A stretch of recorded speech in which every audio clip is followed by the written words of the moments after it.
ডিমগুলো লাল করে ভেজে নিয়েছি।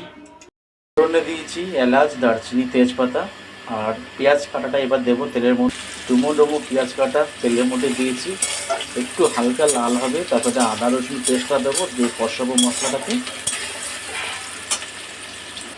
পেঁয়াজটা হালকা লাল ভাজা হয়ে গেছে, এবার আদা রসুন পেস্টটা দিয়ে দেবে। আদা রসুন পেস্টটা দিয়েছি, একটুখানি নাড়িয়ে নেবো, নাহলে একটা কাঁচা গন্ধ বেরোবে। এবার কাজু পোস্ত বাটাটা এবার দিয়ে দেবো এর মধ্যে। কাজু পোস্ত বাটাটা দিয়ে দিলাম, এবার এর সাথে একটু কষাবো। এবার নুন, হলুদ, ঝাল লঙ্কা দেবো একটু। আপনারা চাইলে কাঁচা লঙ্কাও দিতে পারবেন বা এরকম সাদাও কালার করতে পারবেন। যদি মনে করেন না সাদা কালার করবো না আমি, তো আপনি গুঁড়ো লঙ্কা দিতে পারবেন, কাশ্মীরি লঙ্কা।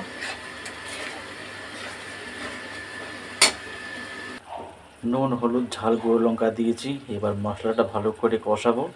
তারপরে মশলার জলটার মধ্যে দেবো। মশলা থেকে তেল ছেড়ে দিয়েছে, আর একটু কষিয়ে নিয়ে তারপরে জলটা দেবো এর মধ্যে, তাহলে গ্রেভি ভাবটা হয়ে যাবে এর মধ্যে। মশলা কষানো হয়ে গেছে, তেল ছেড়ে দিয়েছে, এবার মশলার জলটা দিয়ে দেবো। মশলার জলটা দিয়ে দিয়েছি, মশলার জল ফুটলে পরে ডিমগুলো দিয়ে দেবো। তাহলে আমাদের কাজু ডিম পোস্ত হয়ে যাবে রান্নাটা। ডিমগুলো কাজু পোস্তের মধ্যে ছেড়ে দিলাম, আর একটু গ্রেভি ভাব হবে, তারপরে নামিয়ে নেবো। কাজু পোস্ত ডিমের কারি আমাদের হয়ে গেছে, নামিয়ে নিলাম। আপনারা এইভাবে করে খাবেন, খেতে খুব ভালো লাগবে। রুটি, পরোটা বা ভাত দিয়ে বা ফ্রাইড রাইস দিয়ে খুবই ভালো লাগবে খেতে। আর তেল পটকার মধ্যে একটু কড়া করে ঝাল দেবেন, আদা রসুন বেশি করে দেবেন, যাতে আঁশটানি গন্ধ না থাকে। গরম ভাতে খেতে খুব ভালো লাগবে। আপনারা যেরকমভাবে পারবেন করবেন, আলু বেগুন দিয়ে হোক বা শুধু মাছের তেল তরকারি করে খাবেন, ভালো লাগবে। যদি ভিডিওটা ভালো লাগে, লাইক, শেয়ার, সাবস্ক্রাইব, কমেন্ট জানাবেন। আজকের ভিডিও এখানে শেষ করলাম, নমস্কার। করবো বেগুন দিয়ে আলু দিয়ে মাছের তেল পটকা। পেঁয়াজ কাটা আছে, কাঁচা লঙ্কা চিড়ে রেখে দিয়েছি, কাঁচা টমেটো দিচ্ছি, আদা রসুন বাটা দেব, বেগুন আর আলু কাটা আছে দেব, ঝাল ঝাল করে বানাবো। পেঁয়াজটাকে আমি অল্প করে তেলে নিয়ে নিলাম, এবার তেল পটকাটা মাছের মধ্যে তেলের মধ্যে দেবো আমি। কাঁচা লঙ্কা দিয়েছি, আদা রসুন বাটা দিয়েছি, কাঁচা টমেটো দিয়েছি, নুন, হলুদ আর ঝাল গুঁড়ো লঙ্কা দিয়েছি। এবার মশলাটা এর সাথে ভালো করে কষাবো, তারপরে বেগুন আর কাটা আলুটা দেবো। আলু আর বেগুনগুলো দিয়ে দিলাম একবারে। মাছের তেল পটকাটা হয়ে এসে আর একটু নুন লাগলো দিলাম, আর একটু ঝাল লাগলো দিলাম।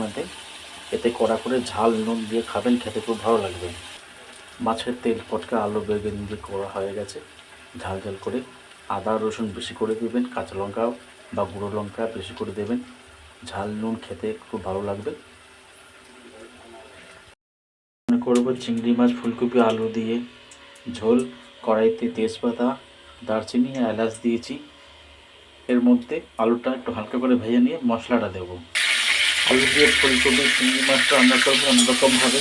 একটু হালকা আলুটা ভেজে নেব, তার উপরে কাটা পেঁয়াজগুলো দেবো, আর মশলা বাটা আছে মশলা বাটা দেবো, জিরে, আদা, ধনে, শুকনো লঙ্কা, টমেটো বাটা আছে। তারপরে দেবো আমি কাটা পেঁয়াজটা দিয়ে দিলাম, এর মধ্যে একটু ভাজবো, মশলাগুলো দেবো, আর কাটা টমেটো মতো সেটাকেও দেবো। বাটা মশলা দিয়েছি, নুন, হলুদ আর মশলা গরম মশলা দিয়েছি। এবার মশলাটা কষাবো, মশলাটা ভালো করে কষাবো, নাহলে কাঁচা গন্ধ ছাড়বে। তারপরে মশলার জলটা একটু দেবো, তারপর ফুলকপিটা দেবো, চিংড়ি মাছটাও দেবো।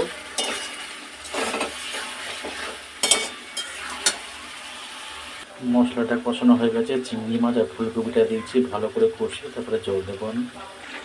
চিংড়ি মাছ দিয়ে ফুলকপি আলু তরকারি আমাদের হয়ে এসছে। চিংড়ি মাছ দিয়ে আলু দিয়ে ফুলকপির তরকারি আমাদের হয়ে গেছে। আপনারা এইভাবে করে খাবেন, খেতে খুব ভালো লাগবে। যদি ভিডিও ভালো লাগে, লাইক, শেয়ার, সাবস্ক্রাইব, কমেন্ট জানাবেন। আজকের ভিডিও এখানে শেষ করলাম, নমস্কার।